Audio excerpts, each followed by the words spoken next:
You think you know the person lying next to you at night. You trust them with your life, your secrets, your future. But what happens when the person who promised to love you becomes the very one planning your end? What happens when love becomes the perfect alibi for murder? This is the story of Michael Patterson and Rebecca Ellis, a story that started with love and ended in questions that would haunt an entire community for years to come. On November 28, 2018, Rebecca Ellis made a call that would change everything. Her husband, Michael Patterson, was found dead in their bathtub in a quiet suburb outside of Charlotte, North Carolina. The initial report seemed straightforward: a tragic accident. A man who slipped, hit his head, and drowned. But sometimes, what appears to be an accident is anything but. And sometimes, the person grieving the loudest has the most to hide. Michael Patterson was 42 years old when he died. To everyone who knew him, he was the kind of man who had it all figured out. He worked as a financial consultant at a prestigious firm downtown. He drove a sleek black sedan. He wore expensive watches and tailored suits. On the surface, Michael and Rebecca seemed like the perfect couple. They had been married for 7 years, lived in a beautiful 2-story colonial home with white shutters and a manicured lawn. Their neighbors would wave to them on Sunday mornings as they left for church. But perfection, as you'll come to learn, is often just a carefully constructed facade, and behind the facade of the Patterson marriage, there were cracks that no one could see. Rebecca Ellis was 38 when her husband died. She worked as a nurse at a local hospital, often taking night shifts that kept her away from home for long stretches of time. Friends described her as kind, gentle, someone who would give you the shirt off her back. She had soft brown eyes and a warm smile that made patients feel at ease. But there was something else about Rebecca, something people didn't notice at first, a sadness that lingered just beneath the surface, a weariness that came from carrying secrets too heavy to share. Michael, on the other hand, was charismatic, the kind of man who could light up a room just by walking into it. He told stories that made people laugh. He had opinions on everything from politics to sports to the stock market. He was confident, some would say arrogant, and like many confident men, he believed he could get away with anything. The morning of November 28th started like any other morning. Rebecca had worked the night shift at the hospital and came home around 7 in the morning. She told investigators that she found the front door unlocked, which was unusual because Michael was always paranoid about security. She called out his name as she walked through the house. No answer. She checked the bedroom. Empty. Then she walked to the bathroom. That's where she found him. Michael was lying face down in the bathtub, fully clothed. The water was still running, overflowing onto the tile floor. Rebecca screamed. She called 911. Her voice on the recording was frantic, broken. She was crying so hard, the dispatcher had to ask her to repeat herself 3 times. Paramedics arrived within 8 minutes, but it was too late. Michael Patterson was pronounced dead at the scene. At first, the police treated it as a tragic accident. A man slips in the bathroom, hits his head on the edge of the tub, falls unconscious into the water, and drowns. It happens more often than you'd think. But Detective Raymond Carter, a veteran investigator with the Charlotte Police Department, noticed something that didn't sit right with him. Michael's body was fully clothed. He was wearing jeans, a button-down shirt, and shoes. Who takes a bath fully clothed? And there was something else. The bathroom floor was wet, but there were no signs of a struggle, no overturned bottles, no knocked-over towels. Everything was eerily in place. Detective Carter requested an autopsy. The medical examiner, Dr. Susan Fields, conducted a thorough examination of Michael's body. She found evidence of blunt force trauma to the back of his head, a large contusion consistent with being struck by a hard object. But here's where it gets interesting. The angle of the injury didn't match the story of a simple fall. Dr. Fields noted in her report that the wound was inflicted from above, suggesting that someone may have struck Michael while he was already in or near the tub. There was also water in his lungs, confirming that he had drowned, but the levels of water were inconsistent with someone who struggled or fought for their life. It was as if Michael had been unconscious when he went under. Dr. Fields concluded that the manner of death was undetermined. Not an accident, not a suicide, but not definitively a homicide either. That word, undetermined, is what kept the case alive. It's what made Detective Carter dig deeper. Because when a death is undetermined, it means there are questions that need answers. And Detective Carter was determined to find them. Before we dive deeper, let us know in the comments where you're watching from.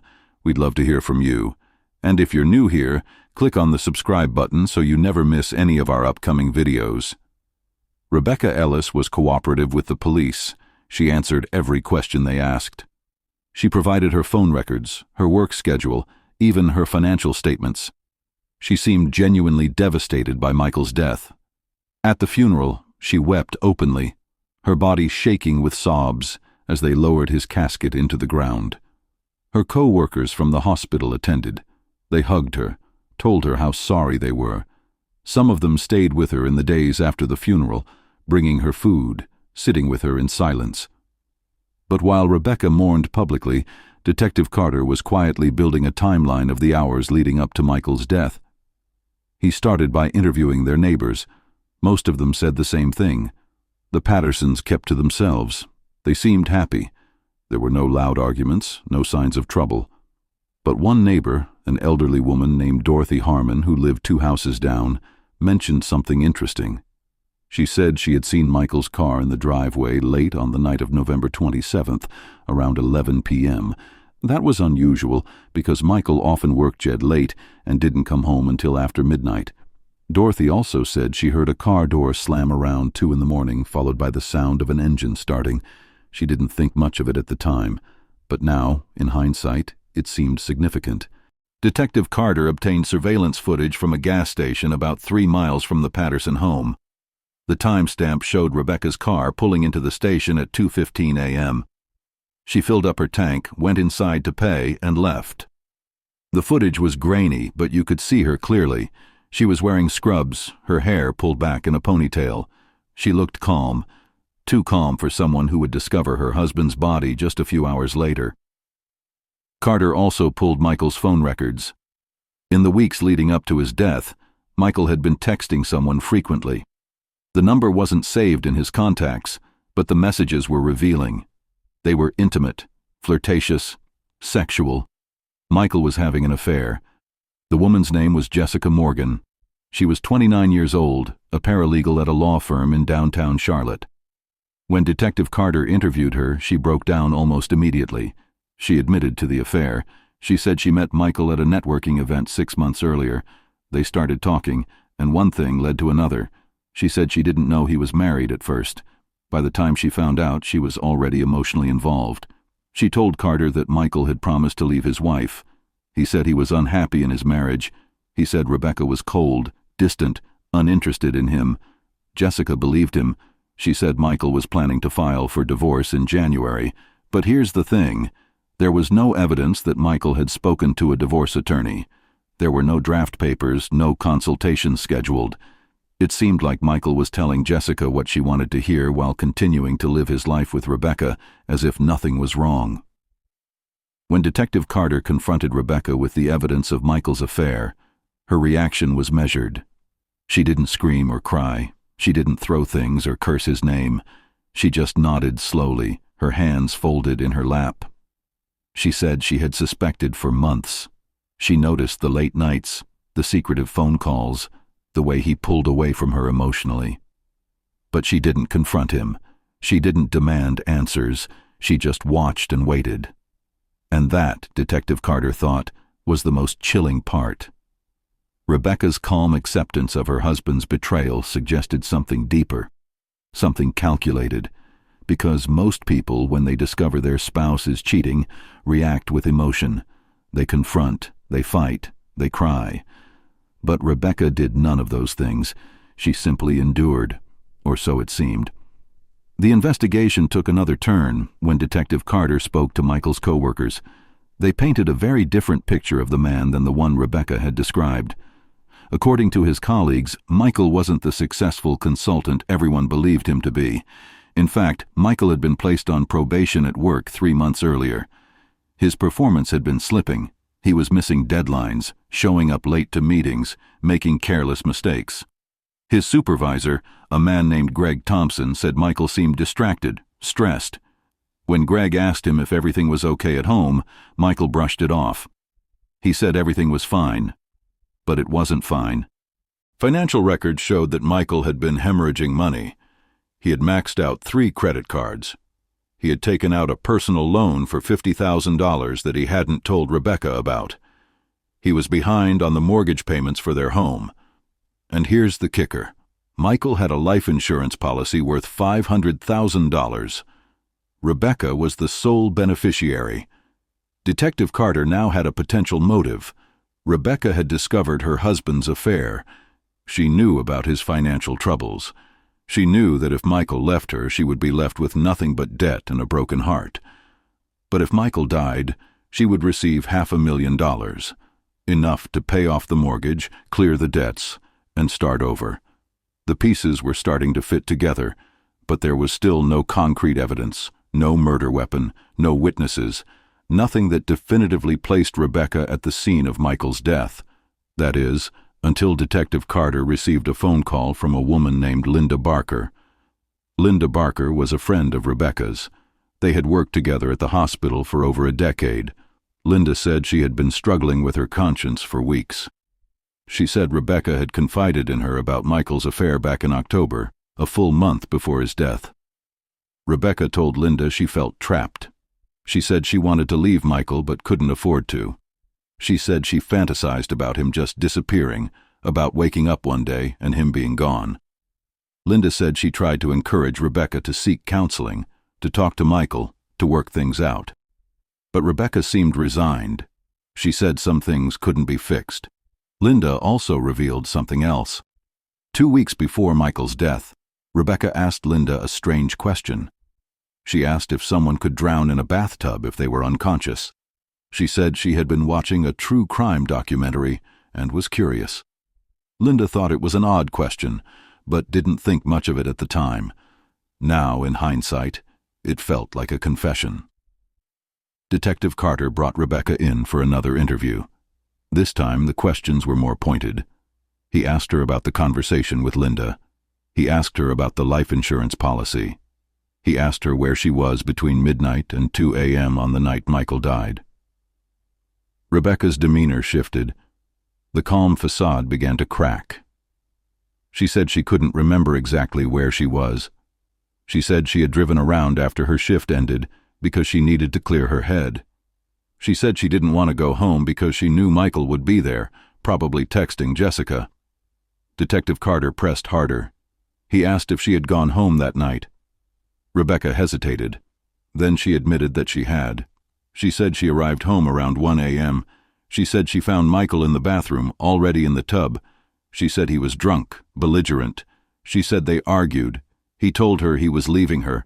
He said he was in love with Jessica. He said Rebecca meant nothing to him anymore. Rebecca said she snapped. She said she didn't mean to hurt him. She said she just wanted him to stop talking, to stop hurting her with his words. She said she pushed him, just once. He slipped. His head hit the edge of the tub. He went under the water. And she stood there, watching. For how long she couldn't say, maybe a minute, maybe 5. She said she thought about pulling him out. She thought about calling for help. But then she thought about the affair, the lies, the debt, the life insurance, and she didn't move. She let him drown. By the time she pulled him out, it was too late. He was gone. Rebecca said she panicked. She left the house, drove around, tried to figure out what to do. Then she decided to stage the scene. She went back home, put Michael back in the tub, turned on the water, and left again.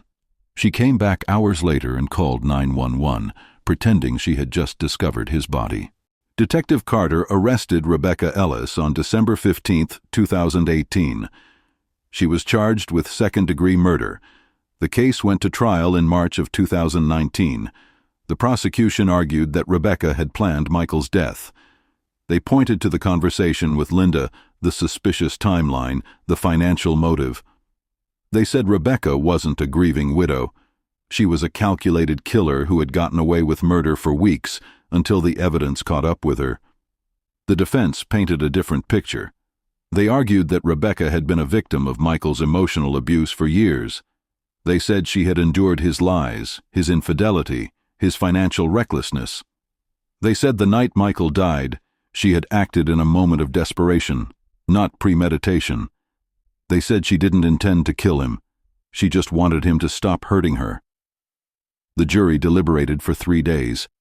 In the end, they found Rebecca guilty of voluntary manslaughter, not murder. The judge sentenced her to 15 years in prison.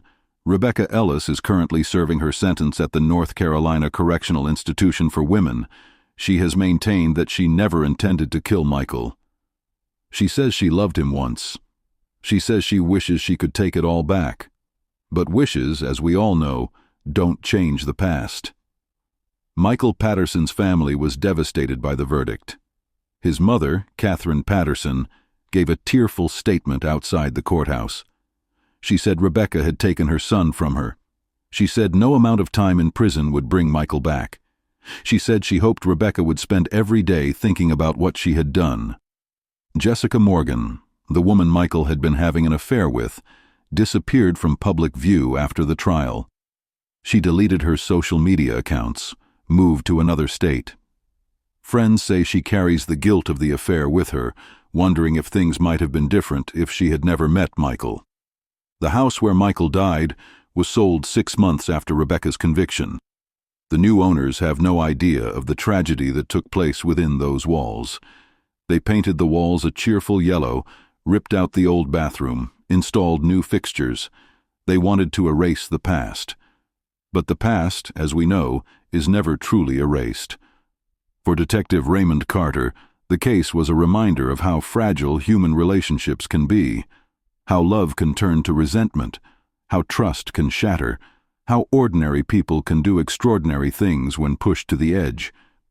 He retired from the police force in 2022, but he still thinks about Rebecca and Michael.